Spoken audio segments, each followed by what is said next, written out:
Hi, good morning. അപ്പോൾ നമ്മുടെ ഇന്നത്തെ റെസിപ്പി കണ്ടപ്പോൾ തന്നെ മനസ്സിലായല്ലോ കോവയ്ക്ക ഉപയോഗിച്ചുള്ള റെസിപ്പിയാണ്.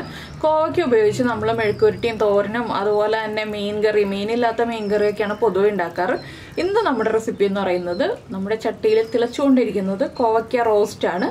കോവയ്ക്ക റോസ്റ്റ് എന്ന് പറയുമ്പോൾ ചെറിയൊരു പുളിയും മധുരവും അതുപോലെ തന്നെ എരിവും എല്ലാം ചേർന്നിട്ടുള്ള ഒരു മിക്സ് ആയിട്ടുള്ള റെസിപ്പിയാണ്. നമുക്ക് ചോറിൻ്റെ കൂടെയും കഴിക്കാം, അപ്പത്തിൻ്റെയും ചപ്പാത്തിയുടെയും ഒക്കെ കൂടെ കഴിക്കാം കേട്ടോ.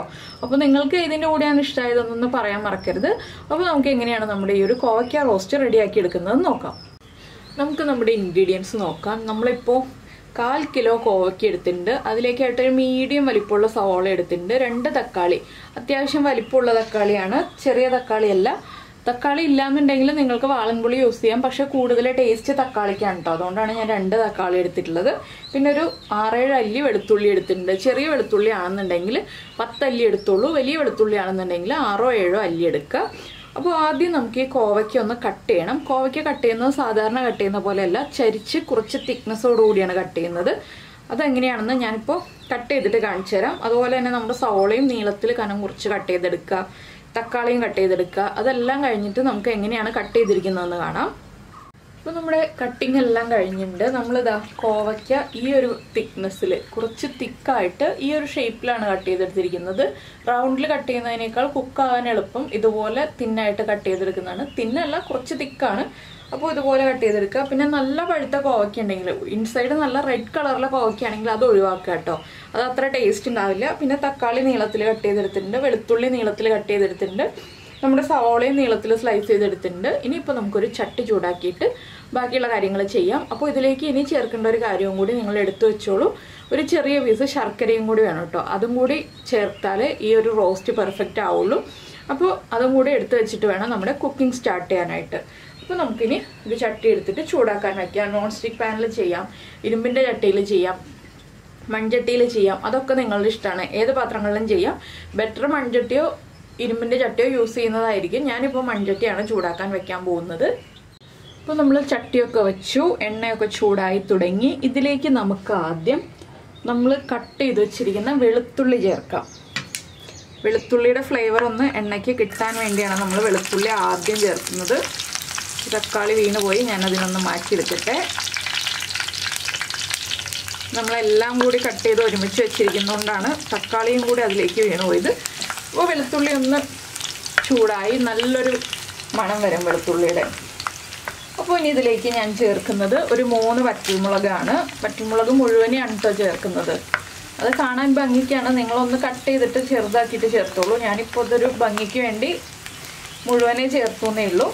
വറ്റൽമുളകും ഒന്ന് കുക്കായി തുടങ്ങുമ്പോൾ നമുക്കിനി നമ്മുടെ സവോള ചേർത്ത് കൊടുക്കാം. സവോള ചേർത്തിട്ട് ഉടനെ തന്നെ ഞാൻ ചേർക്കുന്ന കാര്യങ്ങൾ: 1/2 ടീസ്പൂൺ മഞ്ഞൾപ്പൊടി, പിന്നെ ആവശ്യത്തിന് ഉപ്പ്. സവോളയ്ക്ക് ആവശ്യമായിട്ടുള്ള ഉപ്പാണ് ഇപ്പോൾ ചേർക്കുന്നത്. ഒരു 2-3 തണ്ട് കറിവേപ്പില. ഇത്രയും ചേർത്തിട്ട് നന്നായിട്ടൊന്ന് ഇളക്കി സവോള ഒന്ന് ട്രാൻസ്പെറൻ്റ് ആയി വരണം. ഒരുപാട് ഓവർ കുക്കായി വരണ്ട. ഒന്ന് ട്രാൻസ്പെറൻ്റ് ആയി തുടങ്ങുമ്പോൾ നമുക്ക് അടുത്തടുത്ത ഇൻഗ്രീഡിയൻസ് ചേർത്ത് കൊടുക്കാം. എന്താണെന്ന് വെച്ചാൽ ഇതിൽ ലാസ്റ്റാണ് കൂടുതൽ കുക്കിംഗ് വരുന്നത്. അപ്പോൾ ഇപ്പോഴൊക്കെ ചെറിയ ചെറിയ ഇളക്കലുകൾ മതി, ഒരുപാട് സമയമൊന്നും ഇളക്കിക്കൊണ്ടിരിക്കേണ്ട. ഇതൊന്നും ഇങ്ങനെ കിടക്കട്ടെ. ഒന്ന് ട്രാൻസ്പെറൻ്റായി വന്നു കഴിയുമ്പോൾ നമുക്കൊരു 2 മിനിറ്റ് കഴിയുമ്പോൾ നമുക്ക് ഇളക്കി റെഡിയാക്കി എടുക്കാം. അപ്പോൾ നമ്മുടെ സവോളയും ട്രാൻസ്പെറൻ്റായി വന്നിട്ടുണ്ട്. ഇനി നമുക്കിതിലേക്ക് നമ്മുടെ കോവയ്ക്ക കട്ട് ചെയ്തതുണ്ടല്ലോ അത് ചേർത്ത് കൊടുക്കാം. അപ്പോൾ നിങ്ങൾ വിചാരിക്കും ബാക്കിയുള്ള കാര്യങ്ങളൊക്കെ എപ്പോഴാണ് ചേർക്കുക എന്നുള്ളത്. അതൊക്കെ നമുക്ക് ചേർക്കാം കേട്ടോ. കോവയ്ക്ക കട്ട് ചെയ്തതും ചേർത്ത് നമുക്കൊന്ന് വീണ്ടും ഇളക്കി മിക്സ് ചെയ്യാം. കോവയ്ക്ക ഇനി അടച്ച് വെച്ചിട്ട് വേണം വേവിച്ചെടുക്കാനായിട്ട്. ഒരു 5 മിനിറ്റ് മീഡിയം ഫ്ലെയിമിൽ അടച്ചു വയ്ക്കാം. അപ്പോൾ ഈ ഒരു സമയത്ത് തന്നെ നമുക്കിതിലേക്ക് ശർക്കരയും ചേർത്ത് കൊടുക്കാം. കോവയ്ക്കയിലേക്ക് ആ മധുരമൊക്കെ ഒന്ന് പിടിച്ചു വരാൻ വേണ്ടിയിട്ട് നമുക്ക് ചെറിയൊരളവിൽ ശർക്കര, ഞാൻ ഇത്രയും ശർക്കരയെ ചേർക്കുന്നുള്ളൂ, ചെറിയൊരളവിൽ ശർക്കര ചേർത്ത് കൊടുക്കുന്നുണ്ട്. ഇനി ആ ശർക്കരയും കൂടി ഒന്ന് മെൽറ്റായി കോവയ്ക്കയിലേക്ക് ആ ടേസ്റ്റൊക്കെ പിടിച്ചു വരട്ടെ. കോവയ്ക്കയ്ക്ക് ആവശ്യമായിട്ടുള്ള ഉപ്പും കൂടി ചേർത്ത് കൊടുക്കാം. സാധാരണ കുക്കിങ്ങിൽ നിന്ന് തലതിരിഞ്ഞ കുക്കിംഗ് ആണല്ലേ ഇത്. എന്താണെന്ന് വെച്ചാൽ സാധാരണ നമ്മൾ ലാസ്റ്റാണ് ശർക്കര ചേർക്കാറുള്ളത്. ഇത് ശർക്കര ആദ്യമേ ചേർക്കാണ്. അപ്പോൾ അതൊന്ന് ഓർത്തിട്ട് ഇതെന്താണ് ഇങ്ങനെ എന്നൊന്നും വിചാരിക്കണ്ട. ഇതെല്ലാം കഴിഞ്ഞ് ഫൈനലാവുമ്പോൾ കറക്റ്റ് റോസ്റ്റ് ആയിക്കോളും. ഇപ്പോൾ ഇങ്ങനെയൊക്കെയാണ് നമ്മൾ ചേർക്കുന്നത്. അപ്പോൾ നമ്മുടെ കോവയ്ക്ക നമുക്കിനി അടച്ചു വയ്ക്കാം. ഞാൻ ഇടത് കൈ കൊണ്ടാണ് ഇളക്കുന്നത്, അതുകൊണ്ടാണ് ഇങ്ങനെ കറക്റ്റ് അല്ലാത്ത ഇളക്കൽ കാണുന്നത്. നിങ്ങൾ കുറേ പേർക്കൊക്കെ അറിയാം കൈയുടെ കാര്യം. അത് കൈ ഉണങ്ങി തുടങ്ങി എങ്കിലും നിങ്ങൾ കൈ കാണിച്ച് ബോറടിപ്പിക്കണ്ടല്ലോ എന്ന് വിചാരിച്ചിട്ടാണ് ഞാനിങ്ങനെ ഇടത് കൈ കൊണ്ട് ഇളക്കുന്നത്. അപ്പോൾ ഞാൻ ഇനി കോവയ്ക്ക അടച്ചു വയ്ക്കട്ടെ. ഒരു 5 മിനിറ്റ് കഴിയുമ്പോൾ നമുക്ക് തുറന്നിട്ട് ബാക്കിയുള്ള കാര്യങ്ങൾ ചേർക്കാം. അപ്പോൾ നമ്മൾ കോവയ്ക്ക അടച്ചു വെച്ചിട്ട് ഒരു 5 മിനിറ്റ് കഴിഞ്ഞു. ഞാൻ 1-2 പ്രാവശ്യം ഇളക്കി കൊടുത്തു. ഇനി ഇതിലേക്ക് നമ്മൾ ചേർക്കുന്നത് ഒരു 3/4 കപ്പ് വെള്ളം. നോർമൽ വാട്ടറാണ്, തിളപ്പിച്ച വെള്ളമല്ല. ഈ വെള്ളത്തിൽ ഈ കോവയ്ക്ക നന്നായിട്ട് കുക്കായി വരണം. ഇപ്പോൾ നമ്മുടെ ശർക്കരയൊക്കെ മെൽറ്റായിട്ടുണ്ട്. ഇനി കോവയ്ക്ക കുക്കായി ഈ വെള്ളമൊക്കെ ഒന്ന് വറ്റി തുടങ്ങുമ്പോഴാണ് നമുക്ക് ബാക്കി കാര്യങ്ങളൊക്കെ ചേർക്കാനുള്ളത്. കംപ്ലീറ്റ് വെള്ളം വറ്റുന്നതിന് മുന്നേ തന്നെയായിട്ട് നമുക്ക് ബാക്കിയുള്ള കാര്യങ്ങൾ ചേർക്കണം. അപ്പോൾ ഇനി നമുക്ക് വീണ്ടും അടച്ചു വയ്ക്കാം. കോവയ്ക്ക ഒന്ന് കുക്കായി വരട്ടെ. മീഡിയം ഫ്ലെയിം ആയിരിക്കണം, ഹൈ ഫ്ലെയിമിൽ വെക്കരുത്. അപ്പോൾ കോവയ്ക്ക കുക്കായി കഴിഞ്ഞിട്ട് നമുക്ക് ബാക്കി കാര്യങ്ങൾ ചെയ്യാം. ഇപ്പോൾ നമ്മുടെ കോവയ്ക്കയിലുള്ള വെള്ളമൊക്കെ ഇതാ വറ്റി വരുന്നുണ്ട്. ഇനി നമുക്കിതിലേക്ക് ചേർത്ത് കൊടുക്കേണ്ട കാര്യങ്ങൾ എന്താണെന്ന് വെച്ചാൽ, നമ്മുടെ കറിക്ക് എരിവൊക്കെ വേണ്ടേ നമ്മൾ ഉണ്ടാക്കുമ്പോൾ. അപ്പോൾ ഞാൻ ആദ്യം ചേർക്കുന്നത് ഒരു 1.25 ടീസ്പൂൺ കാശ്മീരി ചില്ലി പൗഡറാണ്. കളർ കൂടുതൽ കിട്ടാൻ വേണ്ടിയാണ് കാശ്മീരി ചില്ലി പൗഡർ ചേർക്കുന്നത്. മഞ്ഞൾപ്പൊടി നമ്മൾ നേരത്തെ ചേർത്തല്ലോ, അതുകൊണ്ട് ഇനി മഞ്ഞൾപ്പൊടി വേണ്ട. ഒരു 1/2 ടീസ്പൂൺ അടുത്ത് മല്ലിപ്പൊടി, 1/2 ടീസ്പൂൺ മതി കേട്ടോ, ഒരുപാട് മല്ലിപ്പൊടിയുടെ ഫ്ലേവർ വേണ്ട. പിന്നെ ഒരു 1/4 ടീസ്പൂൺ നമ്മുടെ നല്ല ജീരകം അല്ലെങ്കിൽ ക്യുമിൻ സീഡ്സ് പൊടിച്ചത്, ഒരു 1/4 ടീസ്പൂൺ തന്നെ നമ്മുടെ ഗരം മസാലപ്പൊടി. ഇതെല്ലാം ചേർത്ത് നന്നായിട്ടൊന്ന് ഇളക്കി മിക്സ് ചെയ്തതിന് ശേഷം നമുക്കിതിലേക്ക് നമ്മൾ കട്ട് ചെയ്ത് വെച്ചിരിക്കുന്ന തക്കാളി ഉണ്ടല്ലോ, ആ തക്കാളി ചേർത്ത് കൊടുക്കാം. തക്കാളിയും കൂടി ചേർന്ന് കുക്കായി വരട്ടെ. ഇനി തക്കാളി നന്നായിട്ട് ഉടഞ്ഞു വരണം കുക്കായതിന് ശേഷം. അത്രയും സമയം നമ്മൾ വീണ്ടും അടച്ചു വെക്കണം. ഇതിൽ കുക്കിംഗ് ടൈം കുറച്ച് കൂടുതലാണ്, പക്ഷേ ടേസ്റ്റ് നല്ല സൂപ്പർ ടേസ്റ്റുമാണ്. അതുപോലെ തന്നെ അധിക സമയം നമ്മൾ ഇളക്കിക്കൊണ്ടിരിക്കേണ്ട ആവശ്യമൊന്നുമില്ല കേട്ടോ. നമ്മൾ ഇടയ്ക്കിടയ്ക്കൊന്ന് ഇളക്കി കൊടുത്ത് പിന്നെ നമ്മുടെ ബാക്കിയുള്ള ജോലികൾ തീർക്കാം. അപ്പോൾ ഇനി നമുക്ക് തക്കാളിയും കൂടി ചേർത്തിട്ട് ഒന്ന് അടച്ചു വയ്ക്കാം.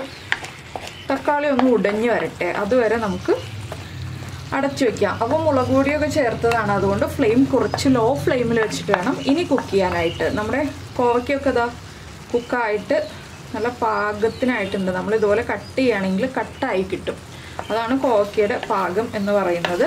അപ്പോൾ ഇനി ഈ മുളക് പൊടിയൊക്കെ കുക്കായി നമ്മുടെ തക്കാളിയൊക്കെ ഒന്ന് ഉടഞ്ഞു വരുമ്പോൾ നമുക്ക് ബാക്കി കാര്യങ്ങൾ പറയാം. ഞാൻ ലോ ഫ്ലെയിമിലാക്കിയിട്ട് അടച്ചു വെച്ചിട്ടുണ്ട്. ഇനി ഇതൊന്ന് കുക്കാവുന്നത് വരെ ഒരു 7-8 മിനിറ്റ് എടുക്കും തക്കാളി കുക്കായി വരാനായിട്ട്. അത്രയും സമയം അടച്ചു വയ്ക്കുക, ഇടയ്ക്കൊന്ന് ഇളക്കി കൊടുക്കുക. നമ്മളിപ്പോൾ നമ്മുടെ തക്കാളിയും കൂടി ചേർത്ത് അടച്ചു വെച്ചിട്ട് കുറച്ച് സമയമായി. ഇനി നമുക്കൊന്ന് തുറന്ന് ഇളക്കി കൊടുക്കാം. ഞാൻ 1-2 പ്രാവശ്യം ഇളക്കിയായിരുന്നു. അപ്പോൾ കണ്ടോ നല്ലൊരു കളറായിട്ടുണ്ട്. നമ്മുടെ തക്കാളിയൊക്കെ ഉടഞ്ഞ് ചേർന്ന് നല്ലൊരു ഗ്രേവി പാകത്തിലായിട്ടുണ്ട്. അപ്പോൾ നിങ്ങൾക്ക് ഇത്രയും ഗ്രേവി വേണം എന്നുണ്ടെങ്കിൽ നിങ്ങൾക്ക് ഇപ്പോൾ ഫ്ലെയിം ഓഫ് ചെയ്യാം. ഉപ്പ് ചെക്ക് ചെയ്തിട്ട് ഉപ്പ് കറക്റ്റാണോ എന്ന് നോക്കുക എന്നുള്ള ഒരു കാര്യം മാത്രമേ ഉള്ളൂ. ഇതൊന്നുകൂടി ഡ്രൈ ആയിട്ട് വേണമെന്നുണ്ടെങ്കിൽ തുറന്ന് വെച്ചിട്ട് ഒരു 2 മിനിറ്റ് ഒന്ന് ഇളക്കി കൊടുക്കുക. അപ്പോൾ നമ്മുടെ ഗ്രേവി ഒന്ന് കുറച്ചുകൂടി ഡ്രൈ ആയിട്ട് വരും. ഞാനിപ്പോൾ ഈ ഒരു പാകത്തിലാണ് ഫ്ലെയിം ഓഫ് ചെയ്യാൻ പോകുന്നത്. റോസ്റ്റ് എന്ന് പറയുമ്പോൾ കുറച്ചൊരു ഗ്രേവി ഉണ്ടാവണല്ലോ, ഒരു വളരെ ചെറിയ അളവിൽ ഗ്രേവി നമ്മുടെ കോവയ്ക്കയിലേക്ക് ഒന്ന് പിടിച്ചിരിക്കുന്ന പാകത്തിൽ വേണം. അപ്പോൾ ഇത്രയേ ഉള്ളൂ നമ്മുടെ കോവയ്ക്ക റോസ്റ്റിൻ്റെ പരിപാടി. ടേസ്റ്റ് ചെയ്യുക. എരിവ് കുറവാണെങ്കിൽ ഒരു പച്ചമുളക് സ്പ്ലിറ്റ് ചെയ്ത് ചേർക്കാം. ഉപ്പ് കുറവാണെങ്കിൽ ഉപ്പ് ആവശ്യത്തിന് ചേർത്ത് കൊടുക്കുക. അതുപോലെ തന്നെ പുളി കൂടുതലായിട്ടുണ്ടെങ്കിൽ, തക്കാളിയുടെ പുളി കൂടുതലായിട്ടുണ്ടെങ്കിൽ കുറച്ചുകൂടി ശർക്കര ചേർത്ത് കൊടുക്കുക. ഇത്രയും കാര്യങ്ങൾ ശ്രദ്ധിച്ചിട്ടുണ്ടെങ്കിൽ നമുക്ക് ഒരു 1/4 കിലോ കോവയ്ക്ക ഉപയോഗിച്ച് വളരെ ടേസ്റ്റി ആയിട്ടുള്ളൊരു കോവയ്ക്ക റോസ്റ്റ് ഉണ്ടാക്കിയെടുക്കാം. അപ്പോൾ എല്ലാവരും ട്രൈ ചെയ്ത് നോക്കുമെന്ന് വിചാരിക്കുന്നു. കണ്ടോ എണ്ണയൊക്കെ തെളിഞ്ഞ് റെഡി ആയിട്ട് വന്നിട്ടുണ്ട്. ഞാനിനി ഫ്ലെയിം ഓഫ് ചെയ്യാണ്. ചട്ടിയുടെ ചൂടിലിരുന്നിട്ട് വീണ്ടും ഒന്നുകൂടി ഒന്ന് തിളച്ചുകൊണ്ടിരിക്കും. ഒരു 2 മിനിറ്റോളം തിളച്ചുകൊണ്ടിരിക്കും. അപ്പോൾ എന്തായാലും എല്ലാവരും ഈ ഒരു റെസിപ്പി ട്രൈ ചെയ്തിട്ട് ഇഷ്ടമായോ ഇല്ലയോ, ചോറിൻ്റെ കൂടെയാണോ ഇഷ്ടമായത് അല്ലെങ്കിൽ ചപ്പാത്തിയുടെയോ അപ്പത്തിൻ്റെയോ കൂടെയാണോ ഇഷ്ടമായതെന്നൊക്കെ ഒന്ന് കമൻറ്റ് ചെയ്യണേ. പിന്നെ നമ്മുടെ ചാനൽ ആദ്യമായിട്ട് കാണുകയാണ്, നമ്മുടെ വീഡിയോ പ്രസൻറ്റ് ചെയ്യുന്ന രീതിയൊക്കെ ഇഷ്ടമായി എന്നുണ്ടെങ്കിൽ നമ്മുടെ ചാനലൊന്ന് സബ്സ്ക്രൈബ് ചെയ്ത് സപ്പോർട്ട് ചെയ്യണേ. സബ്സ്ക്രൈബ് ചെയ്യുന്നതിന് ഈ വീഡിയോയുടെ താഴെയുള്ള റെഡ് സബ്സ്ക്രൈബ് ബട്ടൺ ഒന്ന് ക്ലിക്ക് ചെയ്യുക. അതിൻ്റെ റൈറ്റ് സൈഡിലുള്ള ബെല്ലൈക്കണും ക്ലിക്ക് ചെയ്യുക. അപ്പോൾ ഓൾ എന്ന് പറഞ്ഞിട്ടൊരു ഓപ്ഷൻ കാണാം. ആ ഓളും കൂടി പ്രസ് ചെയ്തിട്ടുണ്ടെങ്കിൽ ഞാൻ എപ്പോഴും വീഡിയോ അപ്ലോഡ് ചെയ്യുമ്പോൾ നിങ്ങൾക്ക് നോട്ടിഫിക്കേഷൻ വരും. അപ്പോൾ ഇത് ചട്ടിയിൽ പിടിക്കൊന്നുമില്ല കേട്ടോ. ഇത് കണ്ടോ, ഒട്ടും തന്നെ ചട്ടിയിൽ പിടിച്ചിട്ടൊന്നുമില്ല. കറക്റ്റ് പാകത്തിലാണ്. ഇനിയിപ്പോൾ ചൂടൊന്ന് കുറഞ്ഞു വരുമ്പോൾ നമുക്ക് ചോറിൻ്റെയോ ചപ്പാത്തിയുടെയോ അപ്പത്തിൻ്റെയോ ഒക്കെ കൂടെ ചേർത്ത് കഴിക്കാം. അപ്പോൾ നിങ്ങളെല്ലാവരും ട്രൈ ചെയ്ത് നോക്കിയിട്ട് കമൻസ് ഒക്കെ അറിയിക്കും എന്ന് വിചാരിക്കുന്നു. നമുക്ക് നമ്മുടെ അടുത്ത റെസിപ്പിയുമായിട്ട് അടുത്ത ദിവസം വീണ്ടും കാണാം.